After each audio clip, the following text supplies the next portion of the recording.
Bud, Not Buddy by Christopher Paul Curtis. Chapter 18. We got in 2 cars to drive for an hour and a half north of Grand Rapids. We were headed to a dinky town called Macosta. I got to ride with the band while Mr. Jimmy and Herman E. Calloway and the instruments were riding in the Packard.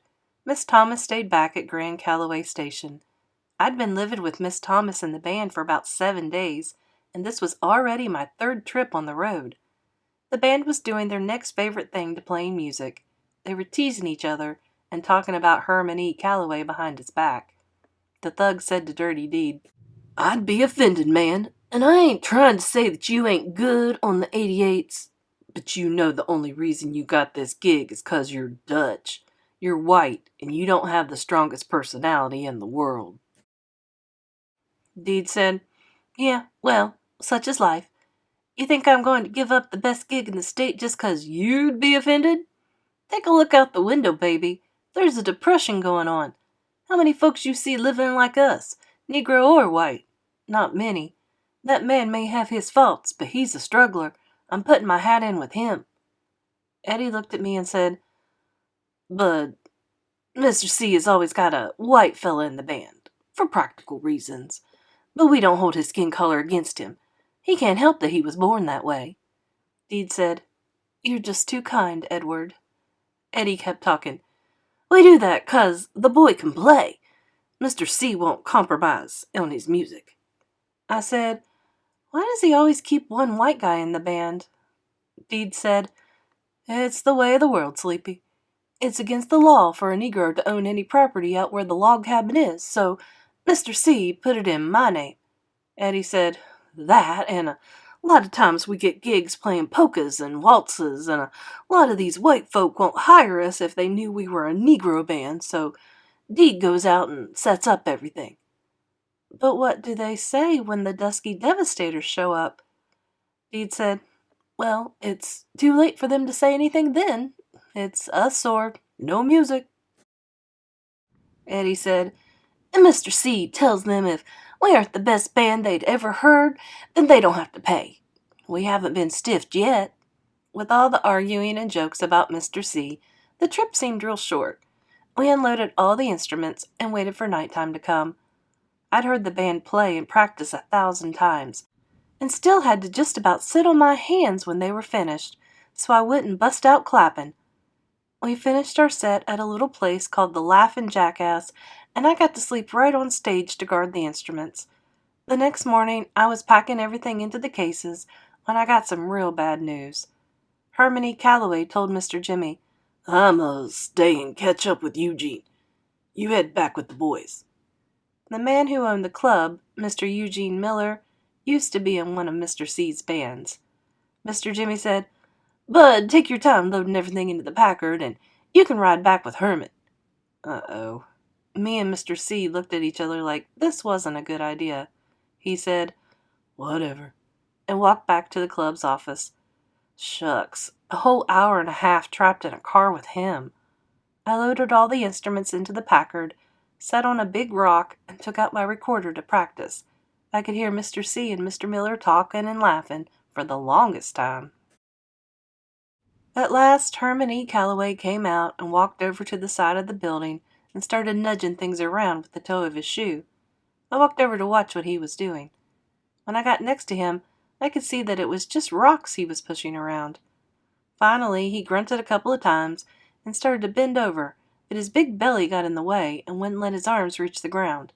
After a bunch more grunts, he said, "Make yourself useful, boy, and hand me this one." "This what, sir?" "This stone. This one." Right at the end of Mr. C's shiny brown shoe was a little roundish rock. I bent over to pick it up, blew some dirt off of it, and turned it over a couple times in my hand to try and see why Mr. C thought it was so special. The only thing that I could tell was that he'd picked a perfect throwing rock, the exact same kind of rock I'd use if I was about to chuck someone in the head. I dropped it into his hand.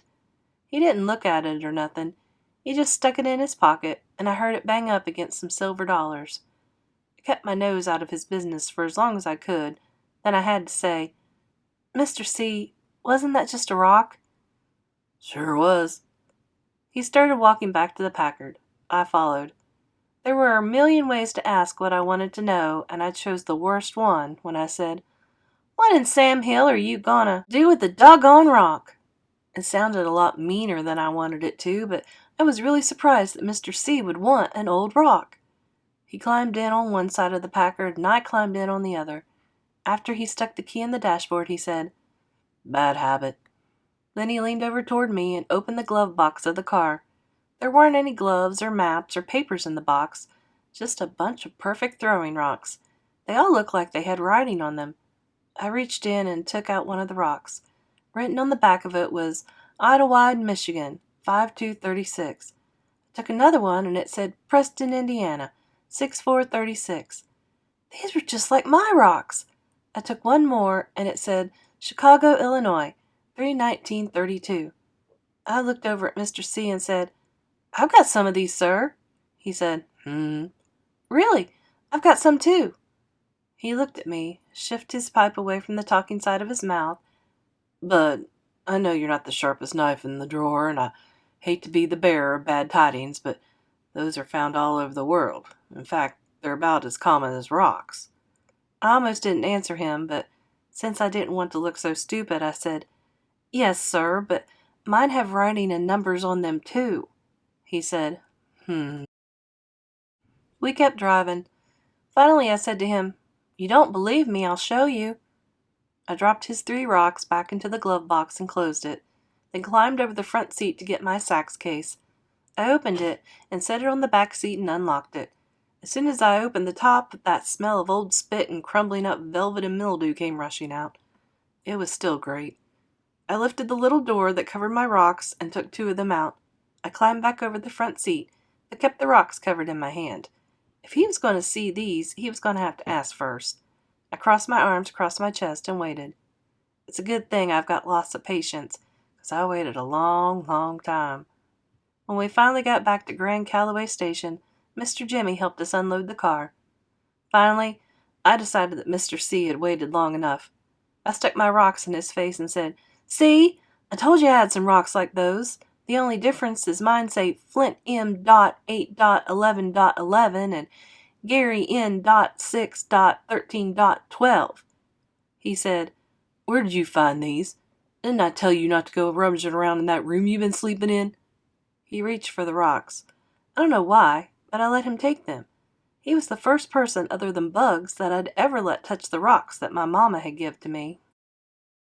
Mr. C turned the rocks over and over in his hands and said, "Well, where'd you get these?" Uh-oh. I could tell by the way Herman E. Calloway was holding my rocks that he didn't plan on giving them back to me any time soon. I kept watching his hand, waiting for a chance to snatch my rocks and get out of there. If I could get my hands back on my rocks, I knew I could outrun Mr. C, even though he was a lot stronger and his legs were a lot longer than mine. Herman E. Calloway said, "Answer me. Where did you take these from?" Mr. C sounded meaner than he ever had before. Mr. Jimmy heard him and put down the box he was carrying and walked over to us real quick. Herman E. Calloway had the rock squeezed tight in his right-hand fist and had his left-hand fist balled up like he was ready to fight.